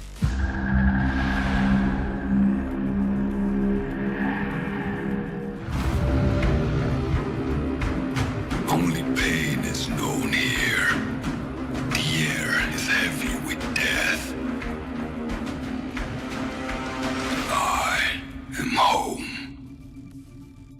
The Red Village is a fantasy metaverse inspired by cult titles like Die Below, where players compete in tournaments for crypto rewards. Players control their champion unique NFT characters, fighting for the Blood Queen. The team is also working on an open-world MMORPG called The Darklands, where players adventure into the unknown wilderness for adventure and riches. The Red Village is backed by Animoca brands, Decentraland, The Sandbox, and Polygon. On number 5th, we have Blood Realms Wolf Arena. Blood Realms Wolf Arena is a combat brawler game and another installment from Fear Studios, where players pit bloodthirsty wolf NFTs against each other in a PvP clashes of skill. Players can wager Fear tokens on the outcomes of each battle, adding financial incentive to the concept. Wolf NFT holders earn a percentage of all wagering fees generated in the game, and even while playing, their NFTs are effectively in the arena earning cryptocurrency rewards.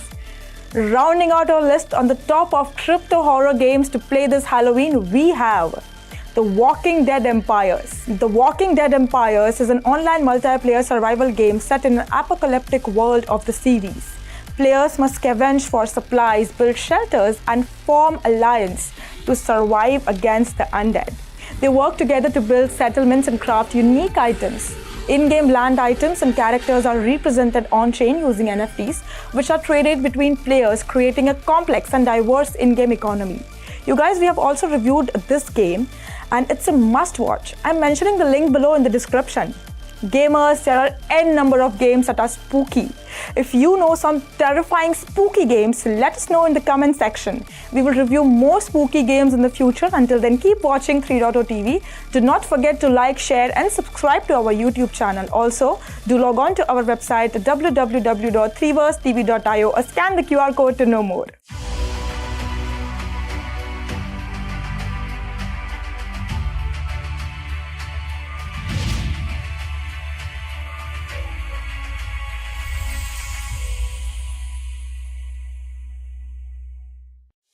CESC, or Calcutta Electric Supply Corporation, situated in Kolkata, has become India's first utility to offer consumer services in Metaverse. It will be a virtual and immersive three-dimensional representation of its customer service facilities.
Decentraland to host AI World Fair.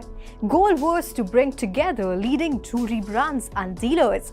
Macy's launches M-Style Lab to redefine fashion. CESC to provide customer services in Metaverse. Travel and tourism industry to witness growth driven by AR and VR. Technavio. Want to know more? Watch our weekly show Metaverse Magic and follow 3.0 TV for more such updates. Michael Saylor का जो micro strategy है उसने अगस्त 2020 में अपना पहला bitcoin खरीदा था और माइकल सेलर तो काफ़ी ज़्यादा ऑप्टिमिस्टिक रहे हैं, बुलिश रहे हैं बिटकॉइन को या क्रिप्टो करेंसी को लेकर. तो उनका एक वॉटर गुरु करके एक फाइनेंस एक न्यूज़ शेयरिंग प्लेटफॉर्म ही है. तो उन्होंने अपने एक ट्विटर पोस्ट में ये चीज़ कही है कि जो अब माइक्रो स्ट्रैटेजी की जितनी भी बिटकॉइन इन्वेस्टमेंट्स हैं वो $745 मिलियन तक पहुंच गई है वर्थ है. और इसके साथ ही इनके जो बिटकॉइन हैं वो कुछ लगभग 155,000 बिटकॉइन अभी इनके पास में है. So I think correct, which is a huge number.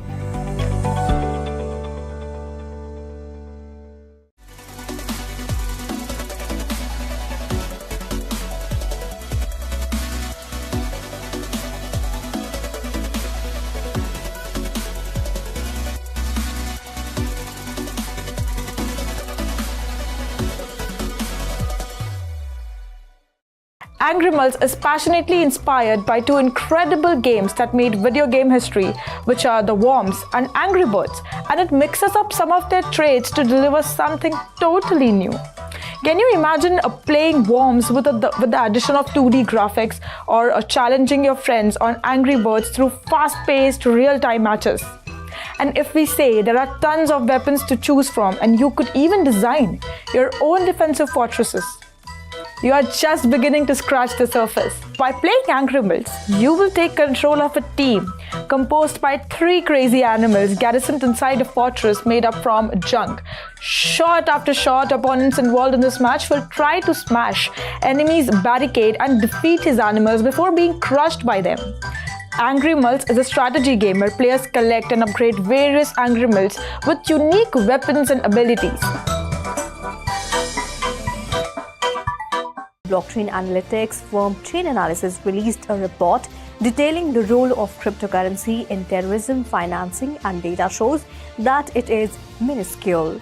The report, titled "Correcting the Record," aims to address inaccurate methodologies for estimating cryptocurrency's role in terrorism financing. Chainalysis stated that it had seen overstated metrics and flawed analysis of these terrorist groups' use of cryptocurrency.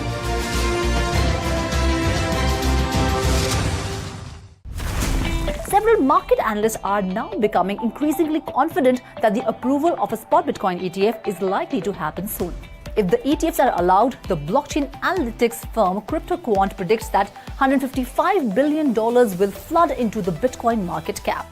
Furthermore, Bloomberg analysts predict a 90% chance of spot Bitcoin ETF approval by January 10, 2024. Bitcoin's fortune lies in the hands of the market's regulator, that is SEC. How much time it needs to approve Bitcoin ETF, or will it continue with its strategy of protracting decision? Only time will tell.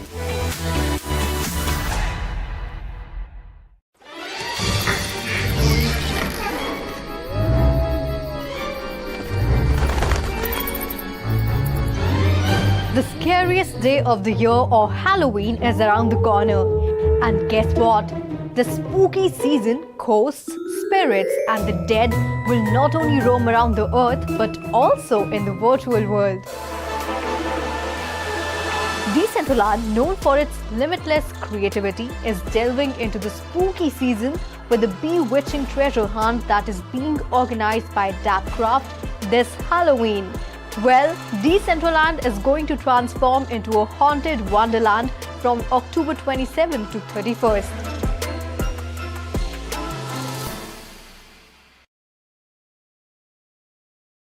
Hello and a very warm welcome. I am Ruchi Sharma.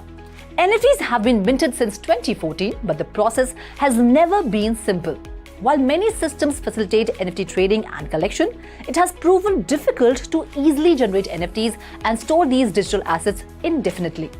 Phantom, the well-known Solana wallet, has announced a revolutionary feature that closes this gap.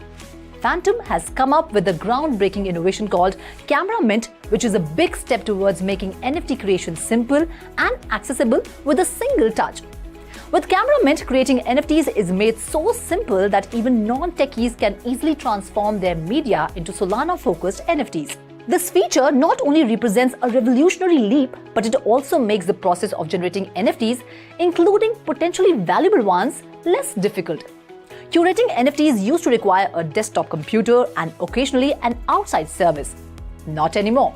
Phantom's mobile app has made minting skills accessible to consumers, releasing NFT developers from these limitations through seamless integration. Uploading a picture, video, meme, or tweet from their camera roll is all that users have to do. After giving their selected digital file a name and description, all it takes is one tap to convert it into a Solana NFT. Because of the exceptional scalability of the Solana blockchain, the minting procedure takes less than 2 seconds. Even better, you don't have to pay a single penny for this service. Phantom also meticulously arranges all NFT collections under the collectibles page of its app, making it easier for consumers to access, which definitely proves to be a very useful tool when traveling. Camera Mint not only converts eye-catching files into digital assets, but also unlocks a new NFT realm of personal memories. Users can give traditional memory keeping a contemporary twist by permanently storing their most treasured experiences on the blockchain. This innovative feature transforms the blockchain into an enduring center for life's important turning points. Furthermore, it provides sophisticated metadata choices and possible partnerships with creative platforms. To entice people who are trying it out for the first time, it is giving away free commemorative NFTs. These collectibles serve as an incentive as well as a keepsake for those taking on this transformative solution. For users who are interested in competing in the NFT race, regardless of the level of experience as artists, Cameramint offers a plethora of opportunities.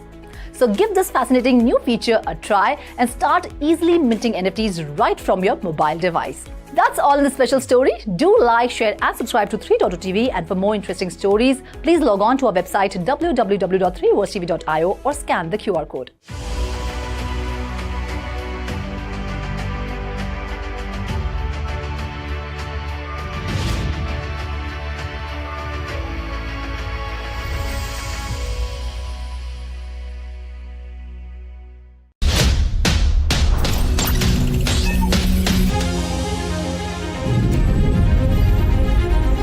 With 3.2TV, stay connected with the world of blockchain. Stay up to date with infinite world of NFTs. Come explore and evolve with 3.2TV in the metaverse. So many coins, so much volatility. 3.2TV delivers the news that matters.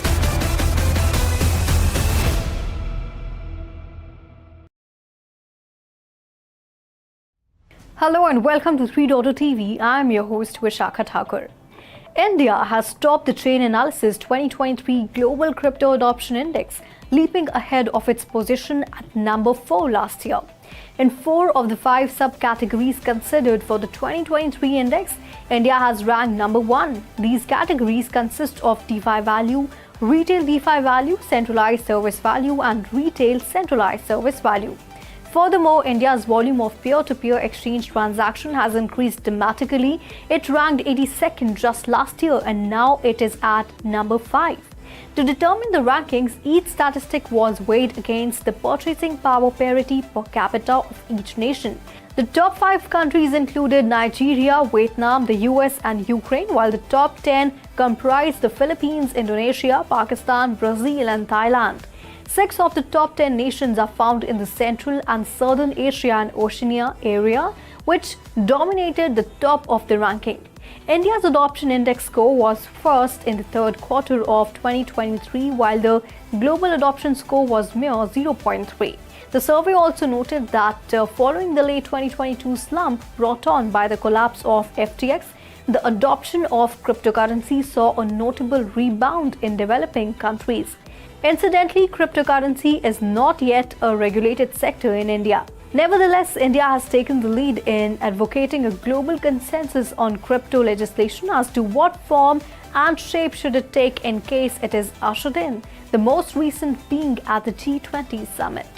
Well, that's all in today's special segment. We will meet again. Till then, keep watching 3.2TV. Please like, share and subscribe to our channel, and for more such updates, please log on to our website www.3versetv.io or scan the QR code. This is me, Vishakha Thakur, signing off.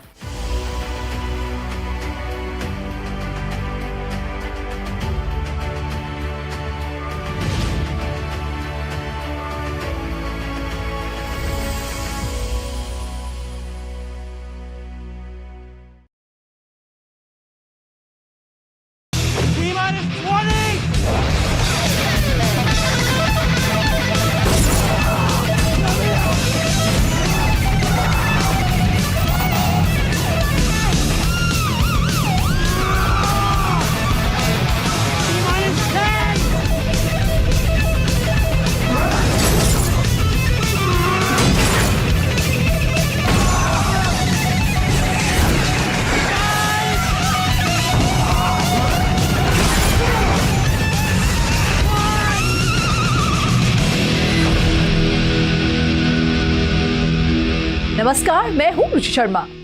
क्या आप भी उनमें से एक हैं जिन्होंने stranger things का हर season binge watch किया है? एक के बाद एक चारों सीजन का बेसब्री से इंतजार किया है और फिर हर एपिसोड अपने दोस्तों के साथ बड़ी दिलचस्पी से डिस्कस किया है। अगर आप भी उनमें से एक हैं जो 11 की मैजिकल पावर से मेस्मराइज्ड हैं, तो आपके लिए हमारे पास एक खुशखबरी है। फंको पॉप टॉयज के बारे में तो आप जानते ही होंगे, और हो भी क्यों ना, हर घर पर एक फंको पॉप टॉय तो दिख ही जाता है।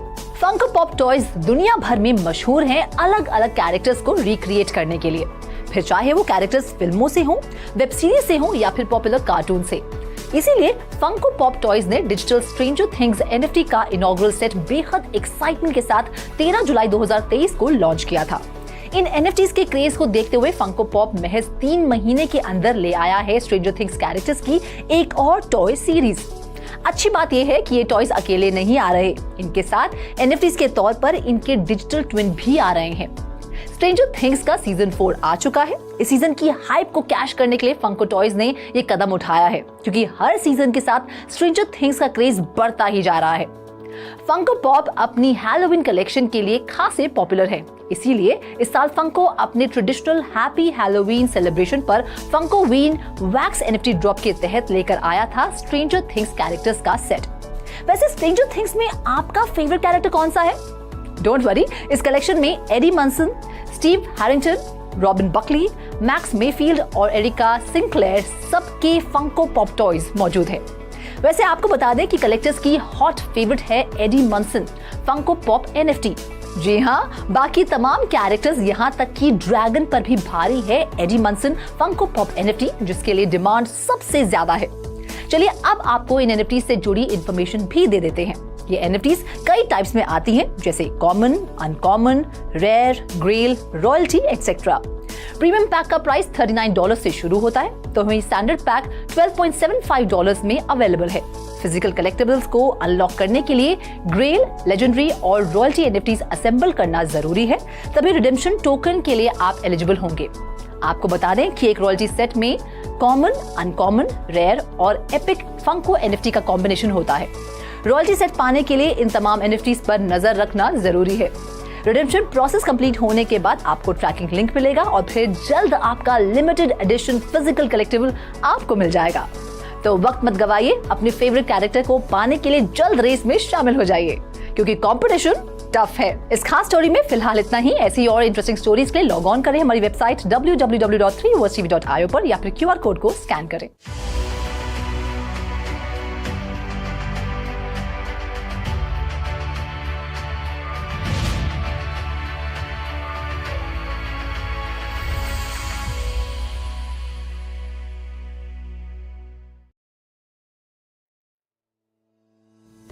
A mysterious Thanksgiving-inspired killer terrorizes and murders residents one by one.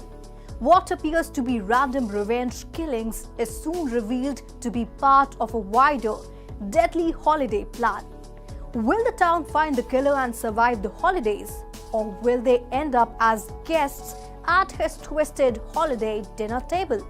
You'll find out on November 17th when the film Thanksgiving is released. But why am I talking about a film here? Sony Pictures and Meet Guy have come up with an innovative idea to promote this film.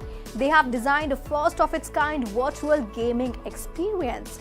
Moreover, Survive Thanksgiving is the world's first metaverse designed to complement a theatrical film release. Well, I have more such interesting updates, all from the metaverse space. Hello and welcome to 3.0 TV. I am Vishakha Thakur. Survive Thanksgiving, which was created on Meet Guy's metaverse platform, takes place to the next level of horror experience, a nightmare reality. Participants are brought face to face with a terrifying killer who has been terrorizing residents using infamous holiday themes via compatible VR headsets or any web browser on mobile or desktop devices. Survive Thanksgiving immersive setting provides 3 realistic 3D avatars for players to inhabit as they strive to escape being a victim of the town's killer, John Carver. Take a look.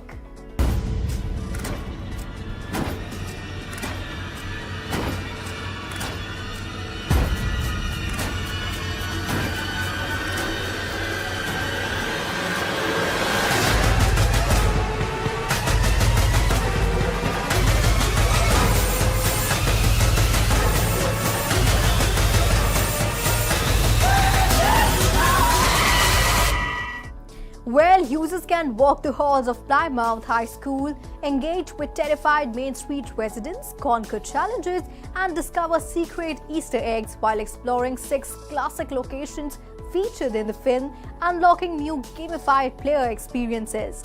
Well, Metaverse is being used for philanthropic activities too.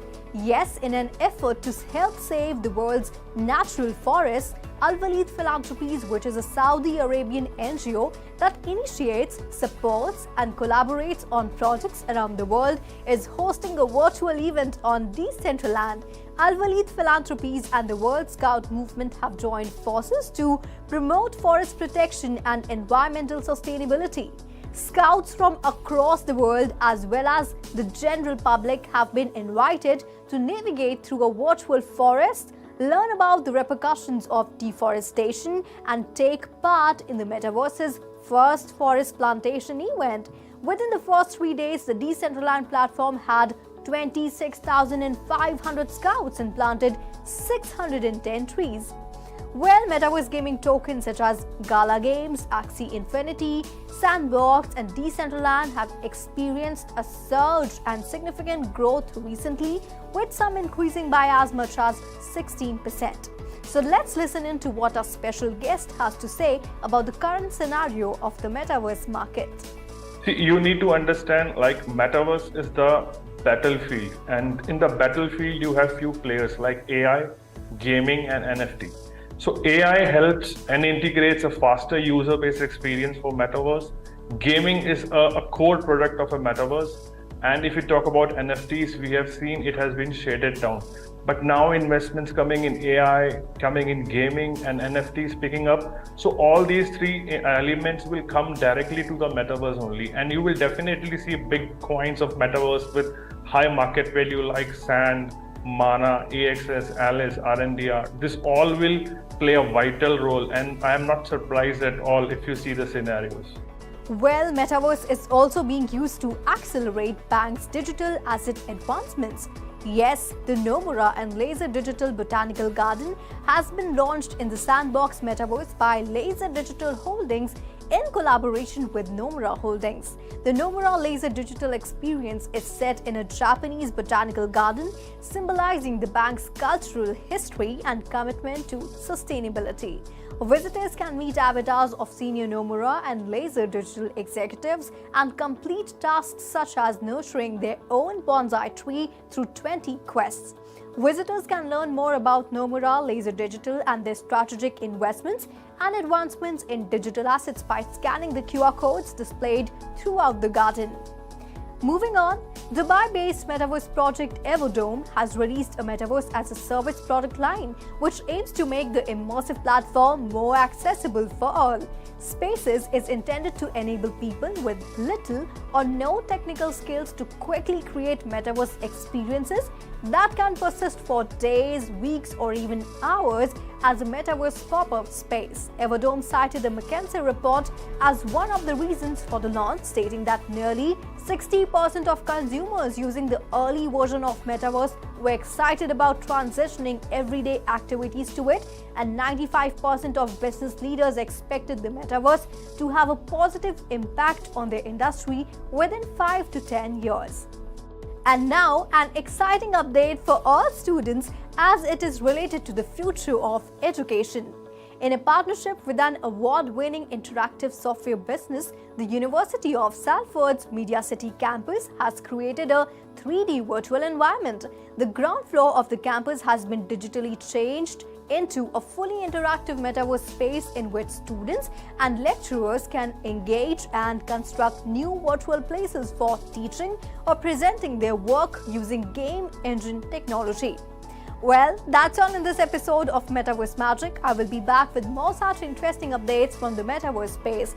Do like, share and subscribe to our channel, and for more such interesting updates, please log on to our website www.tweversetv.io or scan the QR code. This is me, Vishakha Thakur, signing off.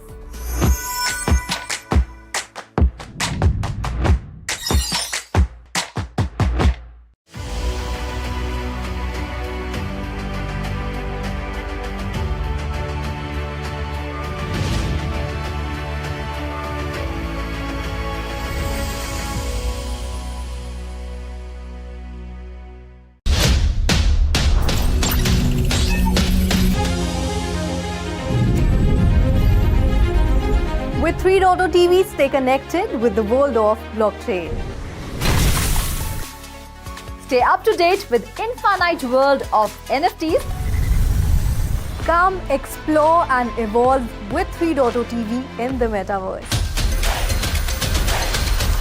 So many coins, so much volatility.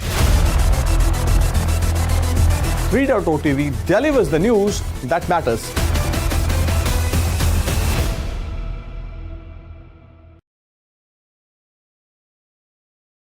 नमस्कार, मैं हूं आपकी host रोशनी Shingare. 3.0 TV में आप सभी का स्वागत है और आज हमारे पास आपके लिए एक एक्साइटिंग एपिसोड है जो भारत के ह्यूमन रिसोर्स सेक्टर में हो रहे परिवर्तन के बारे में है। हम पता लगाएंगे कि कैसे ब्लॉकचेन टेक्नोलॉजी इस तेजी से विकसित हो रहे डिजिटल लैंडस्केप में एचआर प्रैक्टिसेस को नया आकार दे रही है। तो आइए आगे बढ़ते हैं। Recruitment, employ records management, credential verification सहित ह्यूमन रिसोर्स मैनेजमेंट के विभिन्न पहलुओं को आगे बढ़ाने के लिए ह्यूमन रिसोर्स सेक्टर में ब्लॉकचेन तकनीक का तेजी से पता लगाया जा रहा है और इससे उपयोग किया जा रहा है। ब्लॉकचेन की प्रमुख विशेषताएं जैसे डिसेंट्रलाइजेशन, सिक्योरिटी और ट्रांसपेरेंसी एचआर